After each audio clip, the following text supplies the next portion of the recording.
Hey, welcome back. So you've just recently read day 9, I'm in control of my emotions.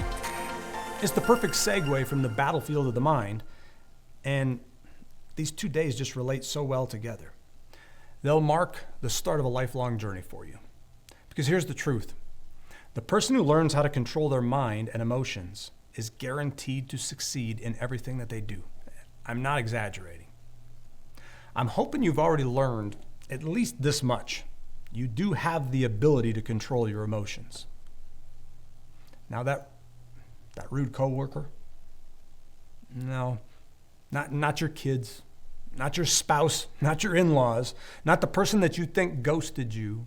No, you can control you.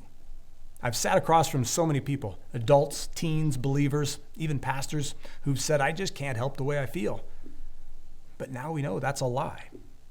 You can. And hopefully from this point forward, you'll catch yourself anytime you start to think someone else is making you mad. Because today, we're going to rewire that thinking. All right. Fact number 1, emotions follow thoughts. Here's the truth. Your emotions don't just appear out of nowhere. They follow something you were thinking. And the enemy knows this. He's strategic. He doesn't need to control you. He just needs to plant a thought and let your emotions run with it. Here's how it works. A thought turns into an emotion, turns into a decision, which becomes an action, which repeated forms a habit, which shapes your character and determines your destiny. That's the path. So when your emotions feel out of control, it's not your feelings that you need to fight, it's your thoughts. So let's rewrite the lie. The lie says I can't control how I feel. The truth says I take every thought captive and I submit my emotions to the Spirit of God. You're not powerless. You don't have buttons on your body that people can push. That's a lie the enemy wants you to believe, because if he can control your thoughts, your emotions will do the rest. And that leads us to the power of surrender. You can't white knuckle this. You can't fake peace. And you can't willpower yourself into joy. What you can do, and what we must do, is surrender our mind, will, and emotion to the Spirit.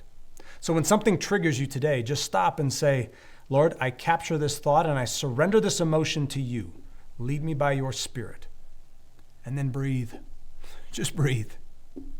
The power is not in the pause. The power is in who you turn to in that pause. So what's the remedy? All right, let's break it down. Capture your thoughts and make them obedient to Jesus.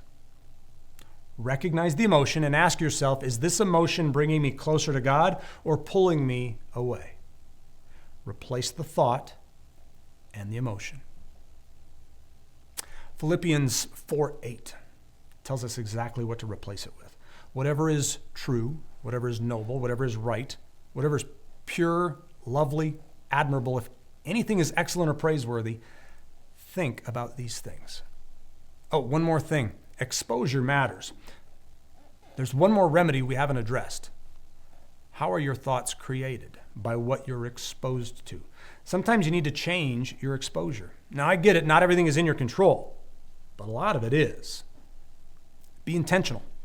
Read more of His Word. Listen to praise music. Play positive, Spirit-filled podcasts. Surround yourself with uplifting, faith-filled people. And yes, it's okay to set some boundaries. You don't have to give everyone full access to your emotional space. Okay, my final thought. I want to leave you with this. You're not a victim of your emotions. You're a steward of them. God gave you a spirit of power and of love and of a sound mind. That means that you can think differently, feel differently, and live differently. The world says follow your heart, but we follow the Holy Spirit. And when you do that, when you let Him guide your thoughts, guard your emotions, and govern your responses, you walk in peace, you walk in freedom, and you walk in power. So, draw a line in the sand and say it with me. No more. I'm done letting my emotions boss me around. All right, from now on, your emotions take orders from the Spirit of God instead of you. That's your charge for today. Have a great day. Walking in the Spirit. 24/7.